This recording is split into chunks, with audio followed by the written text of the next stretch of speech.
Welcome back to the channel Awesome Learning.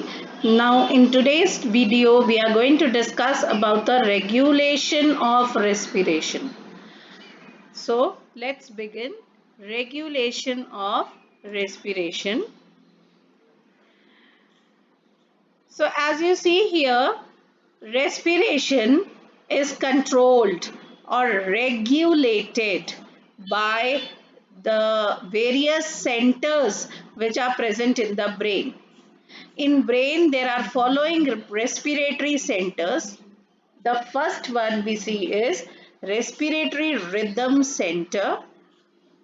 Second is pneumotaxic center. Here P is silent. Third is chemosensitive area. So these are the three parts of brain which will regulate our respiration, because we know that all the processes in the body are regulated by the brain or various parts of the brain. So let's see.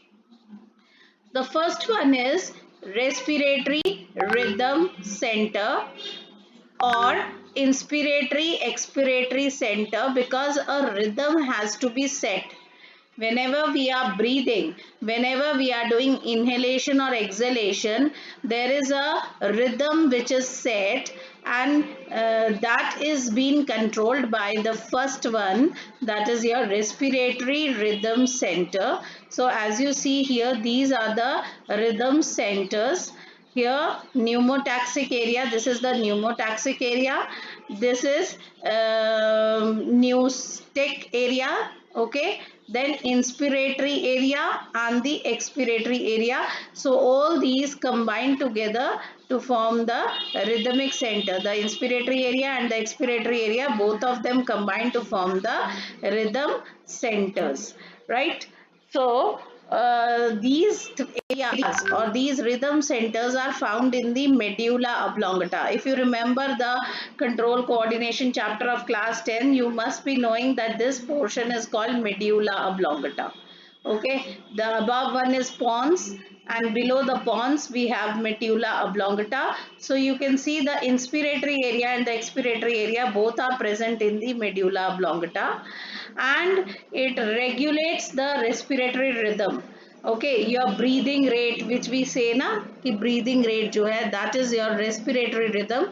So that is being controlled by your medulla oblongata, the area present in the medulla oblongata. Second one is pneumotaxic center. As you see, this is the pneumotaxic area.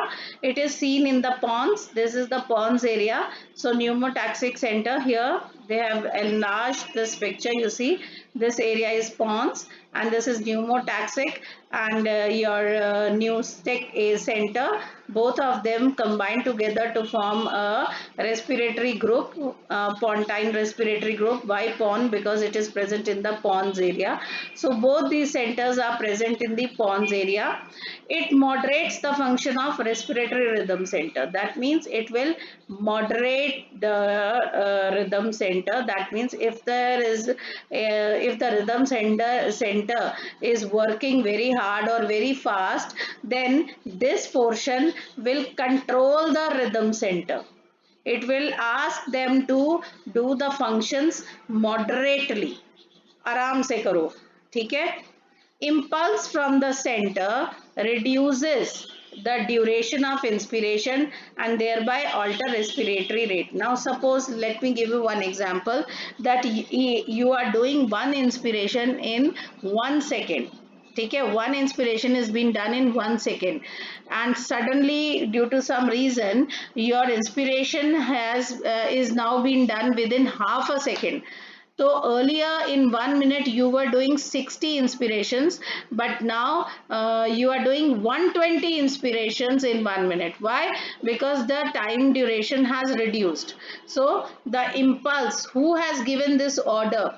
Who has given this instruction? So impulse from the center, that is pneumotaxic center, there will be a message, there will be an information, or there will be an order which will ask the rhythm centers to reduce the duration of respiration, so inspiration, sorry, and due to which the respiratory rate will change. Suppose you were inhaling in 1 minute, you were inhaling 60 times, so now you will be doing it in 120 times. So it has been changed, right? Third one, children, is chemosensitive area. You see, seen adjacent to the rhythm center, very close and adjacent to the rhythm center is your chemosensitive area. It increases the concentration of carbon dioxide and hydrogen ion concentration and activates the center, which in turn signals the rhythm center. Now you think, just try to imagine that if your CO2 concentration and H plus concentration has increased, so what will happen? The partial pressure of CO2 and H plus will increase. So when partial pressure of CO2 and H plus is increased, what will happen? Expiration, right? So if the concentration has increased of CO2 and H plus, it will activate the center. Which center? The rhythm centers, and the rhythm centers will be asked to expire frequently or more fast will be done, which in turn will signal the rhythm center. First, the chemosensitive area will be triggered, and after the chemosensitive area, the rhythm center will also be triggered, and your inspiration expiration rate will be changed, right? Then receptors in aortic arc and carotid artery. Now aortic arc is present in your heart, and artery, carotid artery, is also present in your heart, also recognize these changes, and when they will see that your CO2 and H plus ion concentration has increased, what will they happen? They will send a signal to the rhythm center. They will ask the rhythm center कि अरे CO2 बहुत ज़्यादा हो गया, H plus बहुत ज़्यादा हो गया, expire करो, इनको expiration करो या exhalation करो. So as soon as the rhythm center will get the message, the rate of exhalation will also increase. Now you see role of oxygen in the regulation. See, role of oxygen in the regulation of respiratory rhythm is quite insignificant. अब कितनी ज़रूरी बात है कि oxygen which is the most important gas, so it's role is insignificant. That means rhythm centres को फर्क नहीं पड़ता ऑक्सीजन कम है या ज़्यादा. रिदम सेंटर्स को फर्क पड़ता है कि अगर CO2 कम है या ज़्यादा. वो CO2 कम ज़्यादा को रिएक्ट करते हैं, वो ऑक्सीजन कम ज़्यादा पे रिएक्ट नहीं करते. तो this is insignificant and still studies are going on, still we are doing our researches on this topic. Okay, so this was about your rhythm centers.